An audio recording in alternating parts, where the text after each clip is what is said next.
সুতরাং যদি কোন লোক বলতে মক্কা মদিনার লোক না আর আলেম ওলামা নামাজি বেনামাজি লোক না, যেই বায়াত না হবে সেই জাহেল হয়ে মারা যাবে।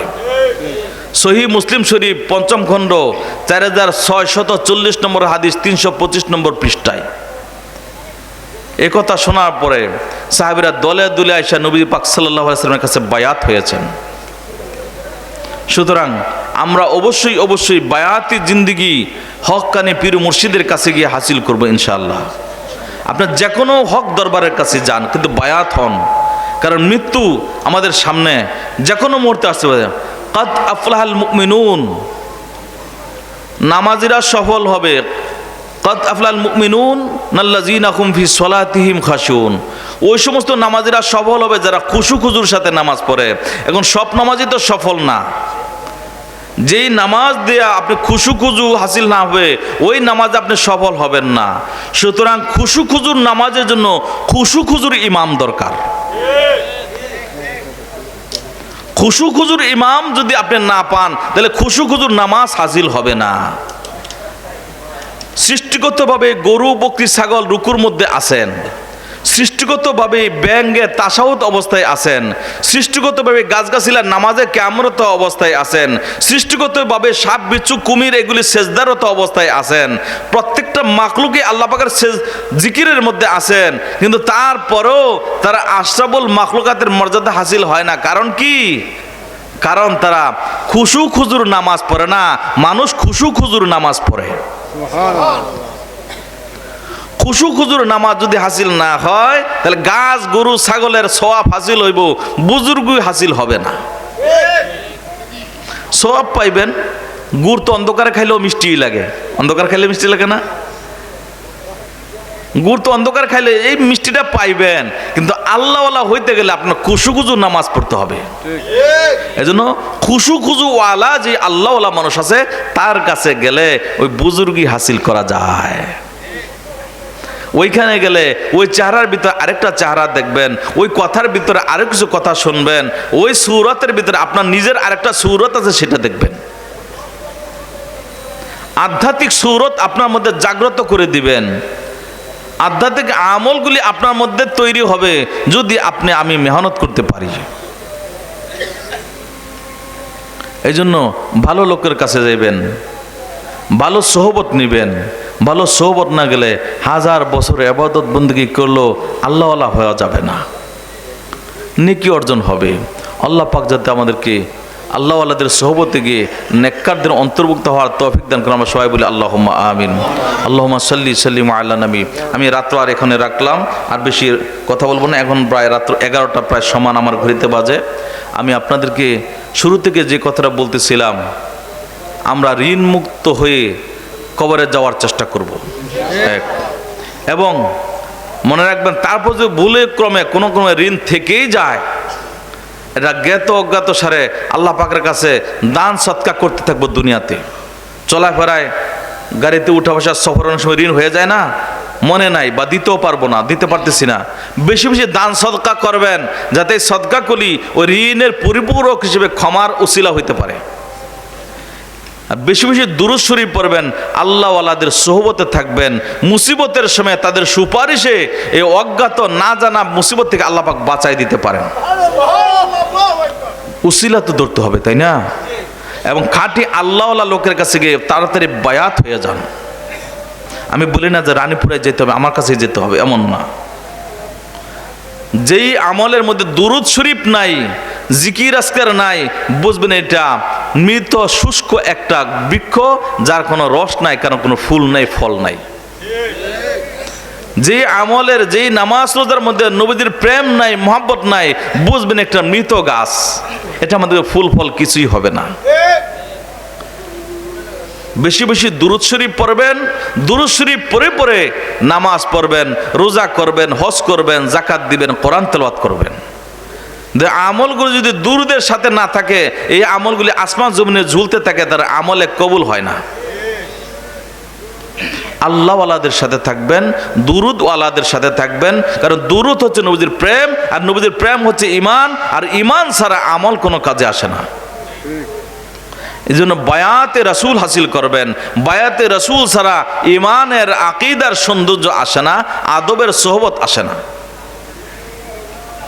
আল্লাহ পাক যাতে আমাদেরকে নবী পাক সাল্লাল্লাহু আলাইহি ওয়াসাল্লামের পাক আদর্শে চলার তৌফিক দান করে, আমরা সবাই বলি আল্লাহুম্মা আমিন।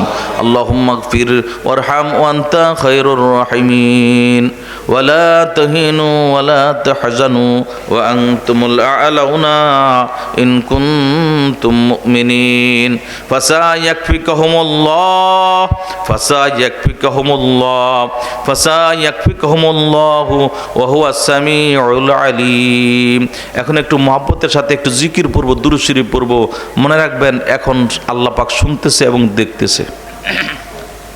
একটু মনটা একটু রুজু করেন আমার দিকে, একটু মনোযোগ দেন। এখন দোয়া পড়ব তো যাতে আল্লাহ খুশি হয়, একটু মনোযোগ দেন। মাথাটা আপাতত এদিক সেদিক নাড়ায়েন না, শেষ বেলায় যাতে আল্লাহ খুশি থাকে। জমিনে ফসল ফলাইলাম, যদি এই ধান যদি গোলাতে ঘরে উঠানোর সময় বৃষ্টি নামে তাহলে এটা নষ্ট হয়ে যায় না? শেষ বেলায় যাতে নষ্ট না হয়ে যায়। এখন আমাদের দিলের দিয়ে আল্লাহ তাকাবে যে এখন আমার বান্দা শেষ বেলায়, শেষ ভালো যার সব ভালো তার। একটু মহব্বতের সাথে চেহারাটাকেও নরম করে দেন যে আমি ভয় পাইতেছি আল্লাহ আমার গুনাহ নিয়ে। দিলটাকেও নরম করে দেন, আল্লাহ মাপ চাইতেছি আমার গুনাহ নিয়ে। কষ্ট করে হলেও বসেন, প্রস্রাবে, হাঁটুতে ব্যথায়, কোমরে ব্যথায় কোনো কষ্টই আপনাকে যাতে না নাড়ায়। মনে রাখবেন শয়তান শেষ বেলায় এসেই কষ্ট দিতে পারে, শয়তান শেষ বেলায় এসে আপনাকে আমাকে শেষ ক্ষতিটা করার চেষ্টা করতে পারে। শেষ বেলায় এসে যদি আমরা শেষ সময়টা আল্লাহ সন্তোষের জন্য কাজে লাগাইতে পারি। মনে রাখবেন আমি আসার পরে আপনাদের গোরস্থানে এখানে আমি জিয়ারত করে আসলাম। একজন কবরস্থ আরেকজন কবরস্থকে বলে, শুনছো তোমার ভাই নাকি আজকে মাহফিলে গেছে? সুবহানাল্লাহ। তোমার ভাইও নাকি গেছে? জি। তোমার ছেলেও নাকি গেছে? জি। তোমার স্বামীও গেছে? হ্যাঁ। তোমার স্ত্রী শুনতেছে? জি। যে মনে হয় তোমার জন্য দোয়া করব, যদি আমার সন্তান থাকতো, যদি আমার সন্তান থাকতো, যদি যাইতো, যদি একটু দোয়া করতো, তাইলে হয়তো আজকে আমি কবরে নাজাত পাইতাম। সুবহানাল্লাহ। এই কথাটা কে বলছেন? একটা বুজুর্গ লোক কবরস্থানে গিয়ে বসে আছে, দেখতেছে আল্লাহ পাক সেই চোখ দিয়েছেন, দেখছে কবরবাসীকে এই কথা বলতেছে। একজন কবরবাসী বসে আছে আর সবাই ছুটাছুটি করতেছে, এর ধরে এই ঘরে দৌড়াইতেছে। তো আল্লাহর ওলি বলল, ও কবরবাসী তুমি কেন যাও না? সবাই তো চলে গেছে, কবর থেকে উঠে দৌড়ায় দরজায় যায়, তুমি কেন যাও না? তখন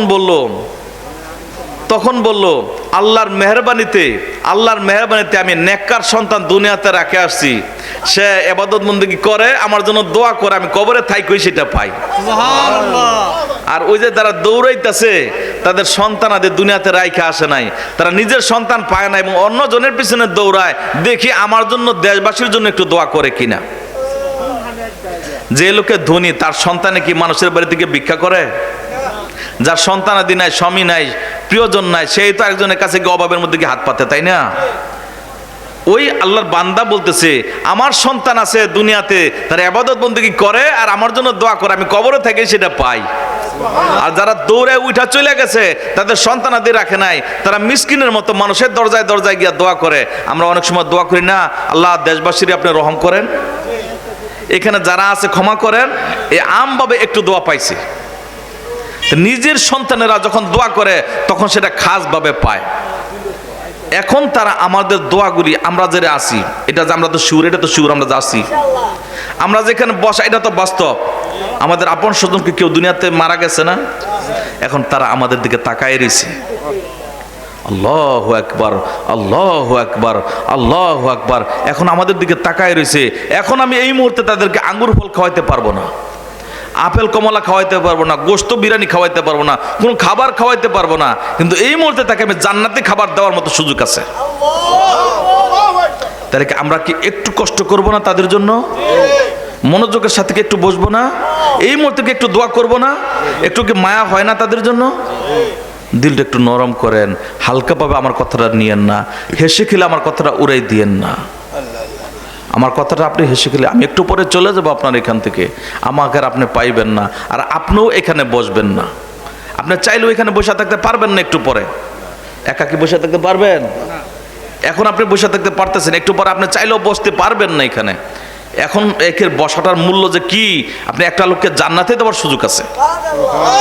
এই বসাটার মূল্য কতটুকু? দিলটা নরম করে দিয়ে বসেন। আল্লাহ আল্লাহ আল্লাহু লা ইলাহা ইল্লাহু আল্লাহ আল্লাহ আল্লাহু লা ইলাহা ইল্লাহু।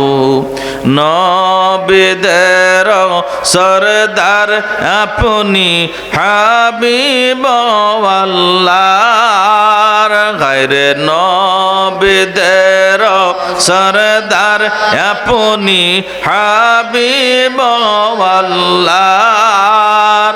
বিপদ কালে তোরায়নিয়ান, বিপদ কালে তোরায়নিয়ান উম্মত গুনাহগার নবীজি আল্লাহ আল্লাহ আল্লাহু লা ইলাহা ইল্লাহু আল্লাহ আল্লাহ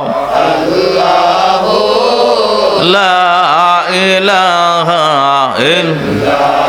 কাউসারের মালিক আপনি রহমত সবার, গায়রে কাউসারের মালিক আপনি রহমত সবার। পিপাসাত পান করায়েন, পিপাসাত পান করায়েন হাউজে কাউসার নবীজি আল্লাহ আল্লাহ আল্লাহু লা ইলাহা ইল্লাহু আল্লাহ আল্লাহ আল্লাহু লা ইলাহা ইল্লাহু।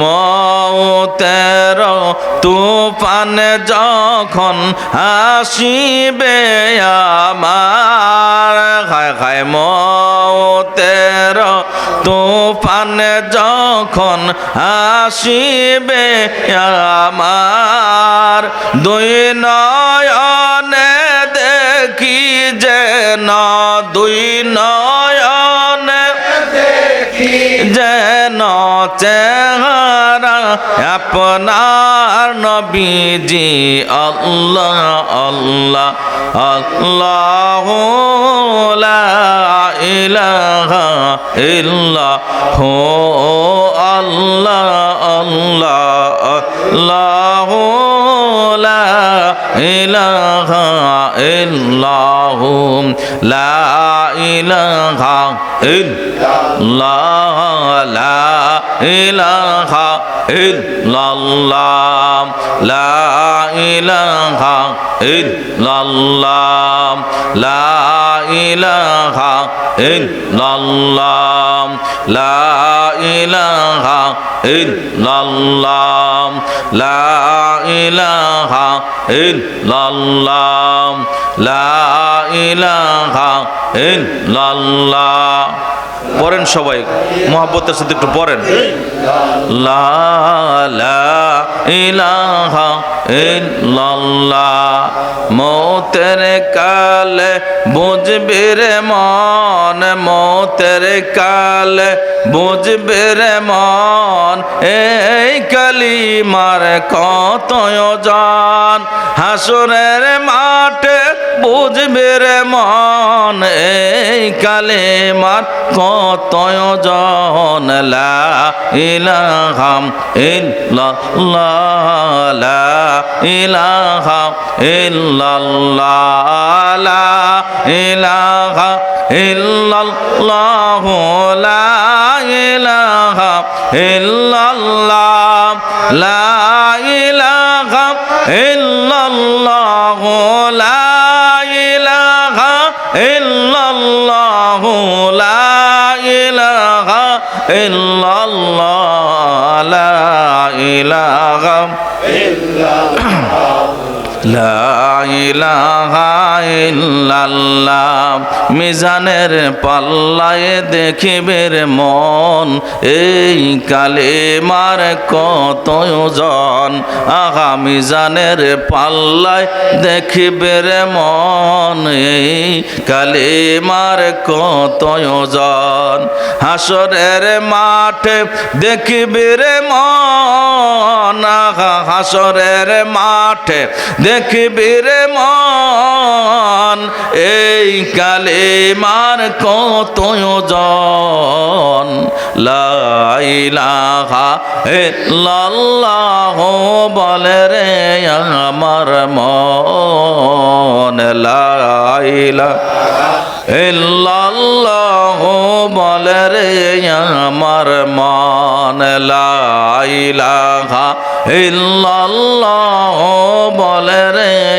আমার মন লা ইলাহা ইল্লাল্লাহ বলে রে আমার মন লা ইলাহা ইল্লাল্লাহ লা ইলাহা ইল্লাল্লাহ লা ইলাহা ইল্লাল্লাহ লা ইলাহা ইল্লাল্লাহ লা ইলাহা ইল্লাল্লাহ লা ইলাহা ইল্লাল্লাহ লা ইলাহা ইল্লাল্লাহ লা ইলাহা ইল্লাল্লাহ লা ইলাহা ইল্লাল্লাহ আল্লাহু আল্লাহ আল্লাহু আল্লাহ আল্লাহ আল্লাহু আল্লাহ আল্লাহু আল্লাহ আল্লাহু আল্লাহ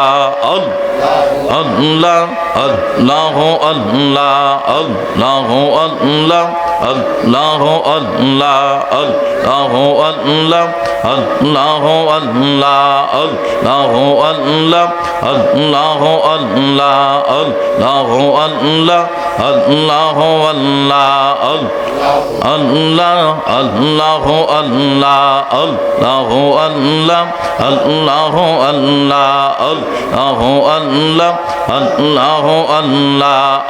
আল্লাহু আল্লাহ আল্লাহু আল্লাহ আল্লাহু আল্লাহ আল্লাহু আল্লাহ আল্লাহ আল্লাহু আল্লাহ আল্লাহু আল্লাহ আল্লাহু আল্লাহ আল্লাহু আল্লাহ আল্লাহু আল্লাহ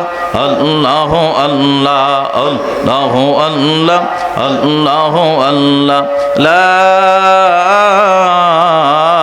ইলাহা ইল্লাল্লাহু মুহাম্মাদুর রাসূলুল্লাহ সাল্লাল্লাহু আলাইহি ওয়াসাল্লাম। প্রিয় হাজিরিন, আমি আপনাদেরকে একটা প্রশ্ন করব, দেখি আপনাদের কতটুকু সময় লাগে এটার উত্তর দিতে। খুব চিন্তা ভাবনা করে উত্তর দিবেন, দেখি কতক্ষণ লাগে। একদম শেষ পর্যায়ে